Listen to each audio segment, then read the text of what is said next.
సౌర విద్యుత్ కొనుగోలులో అదానికి సంబంధించిన కేసులో కాంగ్రెస్ పార్టీ స్టాండ్ ఏంటి? ఏం చెప్తారు? జగన్మోహన్ రెడ్డి ఏమో కేంద్ర ప్రభుత్వ అనుమతితో మేము ఒప్పందాలు చేసుకున్నాము, దానికి మాకు ఎటువంటి సంబంధం లేదని జగన్ చెప్తారు. ఏం చెప్తారు?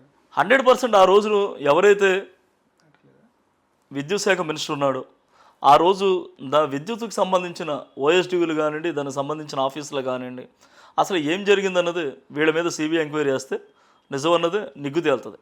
ఆ రోజు సెంట్రల్ గవర్నమెంట్తో తీసుకున్నారా, లేదంటే స్టేట్ గవర్నమెంట్ ఒప్పందం చేసుకుందా, స్టేట్ గవర్నమెంట్ ఒప్పందం చేసుకుందా అన్నది అది ఎంక్వైరీ చేయాల్సింది. వాస్తవా జగన్మోహన్ రెడ్డి గారు 1750 కోట్ల రూపాయల లంచం తీసుకున్నారని అమెరికాలోనూ ప్రూవ్ అయింది. కాబట్టి నిజంగా కనుక చిత్తశుద్ధి ఉంటే ఇవాళ కూటమి గవర్నమెంట్ జగన్మోహన్ రెడ్డి గారి మీద ఒక ఎంక్వైరీ చేయాలి. కానీ ఎంక్వైరీ చేయకపోతే కనుక ఎంక్వైరీ చేయాలి. తర్వాత ఆ రోజున్న ఆఫీసర్లని ఇవాళ కనుక అధికారంలో ఉంటే వాళ్ళందరినీ తీసి పక్కన పెట్టాలి. ఒక ట్రిబ్యునల్ కమిటీ లాంటిది ఒకటి వేసి, అంటే ఒక కమిటీ లాంటిది వేసి ఆ రోజు అసలు జరిగింది ఏంటి, పూర్వపోరాలు ఏంటి అన్నది అది ప్రజలకి వివరించాలి. వివరించలేదనుకోండి కూటమి గవర్నమెంట్ కూడా ముడుపులు తీసుకున్నట్టుగానే అనుకుంటాం. మేము యూత్ కాంగ్రెస్ తరఫున మేమైతే ఒకటే డిమాండ్ చేస్తున్నాం. ఆ రోజు జరిగిందా జరగలేదా, జరిగితే ఉన్న ఆఫీసర్లు ఎవరు, ఆ రోజు ఉన్న ఆఫీసర్లు ఎవరు, ఆ రోజు ఉన్న మినిస్టర్ ఎవరు? బాలినేని శ్రీనివాసరెడ్డి. ఇవాళ ఆయన వేరే పార్టీలో గెలిపాడు కదండి, కూటమి పార్టీతో ఉన్నాడు కదా. నిజంగా కనుక అవినీతి జరిగింది అనుకుంటే కనుక అలాంటి అవినీతి జరిగిన ఎమ్మెల్యేలు కూడా బర్తరఫ్ చేయండి, పార్టీ నుంచి తీసేయండి. అంటే ఆ రోజు అవినీతి జరిగింది, అవినీతి జరగకపోతే బాలినేని శ్రీనివాసరెడ్డి గారు కానివ్వండి, లేకపోతే ఆఫీసర్లు కానివ్వండి ఉంచండి. అవినీతి జరిగింది అనుకోండి అందరిని తీసేయండి. యాజ్ అ రైట్ కూటమి గవర్నమెంట్ మాట ఇచ్చిన దాని ప్రకారమే ఎలాంటి అవినీతి జరిగినా కూడా ఉక్కుపాదంతో మోపుతామని చెప్పి చంద్రబాబు నాయుడు గారు అలాగే ప్రజల మీద పడుతున్న భారాన్ని దృష్టిలో ఉంచుకొని సిబిఐ ఎంక్వైరీ చేశారు. అది రుజువైంది అనుకోండి జగన్మోహన్ రెడ్డి గారిని జైల్లో పెట్టమనండి. అంటే నేను హోంశాఖ తీసుకుంటే మరోలా ఉంటుంది అన్నారు. అంటే ఎలా ఉంటుంది పవన్ కళ్యాణ్ గారు హోంశాఖ తీసుకుంటే ఏమన్నా మార్పులు ఏమైనా వస్తుందా, లేదంటే ఇంకా పైనుంచి ఇంకా వేరే రకంగా డిపార్ట్మెంట్లు ఇంకేమన్నా కొత్త వ్యక్తులు వస్తారా? అమ్మకి అన్నం పెట్టలేనాడు చిన్నమ్మకి బంగారు గాజులు తొడిగిచ్చా కొని పెడతాను అన్నట్టుగా ఉంది పవన్ కళ్యాణ్ గారి సిద్ధాంతం తప్ప. నీకు ఇచ్చిన శాఖల్ని సక్రమంగా అమలు చేయాలి ఫస్ట్. తర్వాత ఆ రోజు పిఠాపురంలో తను ఆ విధంగా మాట్లాడుతూ నేను తీసుకోవాల్సి వస్తుంది లా అండ్ ఆర్డర్ని అంటే ఒక దళిత మహిళ అని చెప్పి నువ్వు ఆ విధంగా అనగలిగావా? ఏదైనా క్యాబినెట్లో డిస్కషన్ చేసుకుంటారు, సో లా అండ్ ఆర్డర్ బాగోలేదు అది ఇదని. ఇతను బహిర్గతంగానే లా అండ్ ఆర్డర్ బాగోలేదు అవన్నీ చెప్తున్నాడంటే అసలు ఇతని ఆంతర్యం ఏంటి?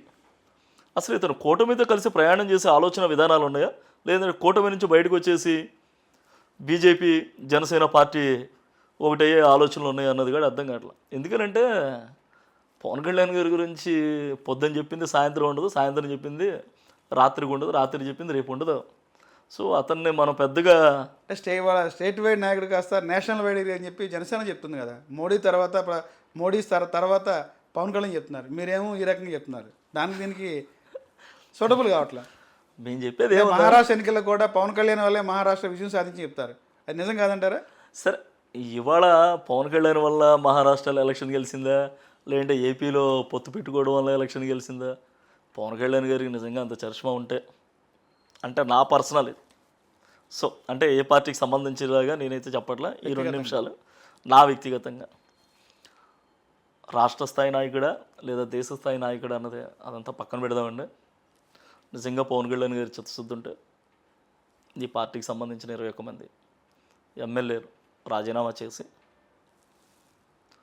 నీకు నేషనల్ వైడ్గా మంచి ఇది ఉంది అంటున్నావు కాబట్టి కూటమి నుండి బయటకు వచ్చేసి నువ్వు పోటీ చేస్తే నీ బలం ఏంటన్నది జనానికి తెలుసు. 2019లో నువ్వు పోటీ చేస్తే 2 చోట్ల ఓడిపోయిన చరిత్ర నీది.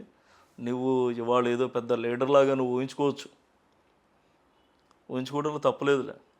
ఏముందిలే ఊహల పలకల్లో అందరూ బతికేస్తాం, ఇతను కూడా అలాగే.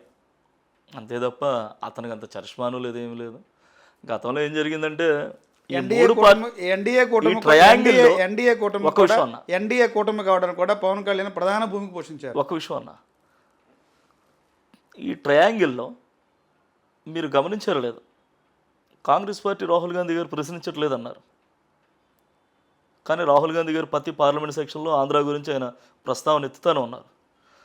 ఈ ఎన్డీఏని టీడీపీని కలిపింది ఇది జనసేన అంటారు.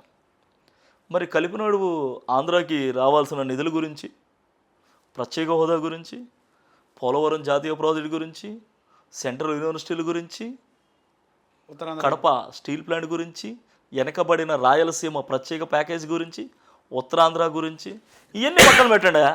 ఇవన్నీ ఏం వద్దబ్బా, వీటి గురించి కడవద్దు. ఎలక్షన్ల ముందు ఏం చెప్పినారు? స్టీల్ ప్లాంట్ని ప్రైవేటీకరణ చేయకుండా ఆపుతాము అన్నారు. అధికారంలోకి వస్తే వచ్చినారా లేదా? వచ్చారు కదా. ఏం చేసినారబ్బా?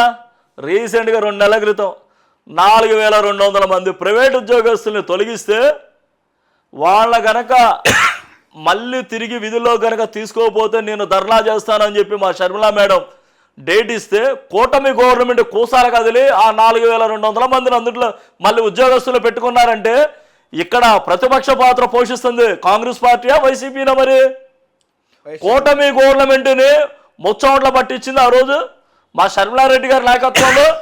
ఆ 4200 మందిని మళ్ళీ తిరిగి ఉద్యోగాల్లో తీసుకున్నారా లేదా? తీసుకున్నారు. అదనమాట.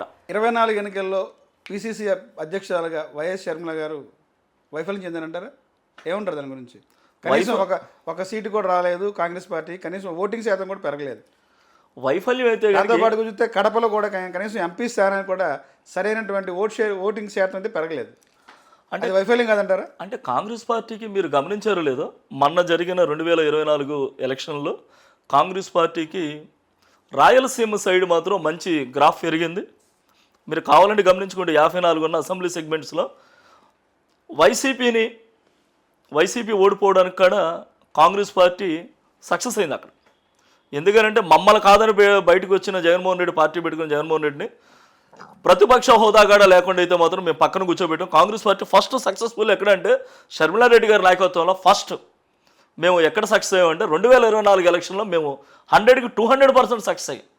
మమ్మల్ని కాదని హైకమాండ్ని ఢీకొట్టి బయటకు వచ్చి పార్టీ పెట్టుకుని జగన్మోహన్ రెడ్డిని ప్రతిపక్ష హోదాగాడ లేకుండా తిరస్కరించే స్థాయికి కాంగ్రెస్ పార్టీ తీసుకొచ్చింది.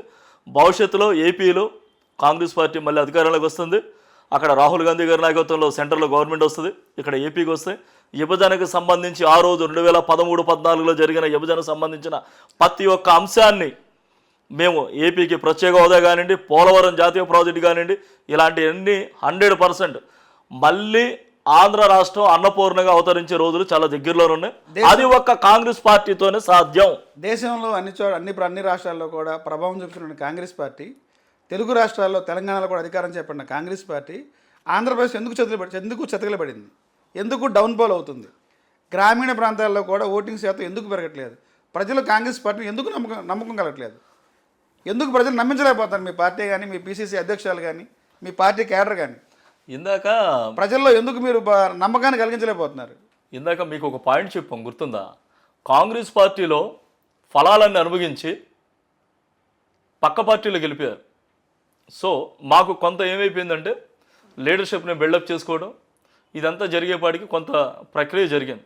సో ఆటోమేటిక్గా ఇప్పుడు ఒక స్ట్రెంత్ ఏర్పాటు చేసుకున్నాం, ఒక బెంచ్ ఏర్పాటు చేసుకున్నాం. 2029కి వచ్చేపాటికి మీరు అన్నట్టుగానే అధ్యక్ష అన్నదే 100కి 200% అసెంబ్లీలో కాంగ్రెస్ పార్టీ వాయిస్ ఉంటుంది.